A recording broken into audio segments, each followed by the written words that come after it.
আমরা গিয়েছিলাম চন্দননগরে জগদ্ধাত্রী ঠাকুর দেখতে।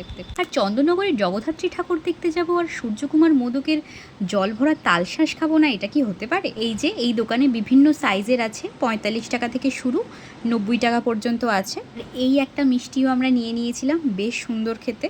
আর তারপরে হচ্ছে এই যে জল ভরা তালশাঁস, এটার দাম হচ্ছে 90 টাকা। আমরা সব থেকে বড়টা নিয়েছিলাম। তবে জীবনে প্রথমবার এত দামি মিষ্টি খেলাম, 90 টাকা পিসের মিষ্টি। আমার মতো গরিব মানুষের কাছে এটা অনেকটা, হয়তো অনেকেরই মনে হবে এটা কি এমন, বাট আমার কাছে এটা অনেকটাই। তবে অসাধারণ খেতে, সত্যি আমার ভীষণ ভালো লেগেছে খেতে। প্রায় 200 বছরের পুরানো এই দোকানটি। শোনা যায় এই চন্দননগরের কোনো এক জমিদার বাড়ির মেয়ের বিয়ের সময় তার জামাইকে ঠকানোর জন্যই কিন্তু এই সন্দেশটা তৈরি করা হয়েছিল। এই যে ভিতরে জল ভরা, বেশ সুন্দর এই সন্দেশটা। আর পাশেই হচ্ছে এই সূর্য মোদক ভবন। চন্দননগরে এলে আপনারাও কিন্তু এই মিষ্টিটা ট্রাই করতে ভুলবেন না। টাটা।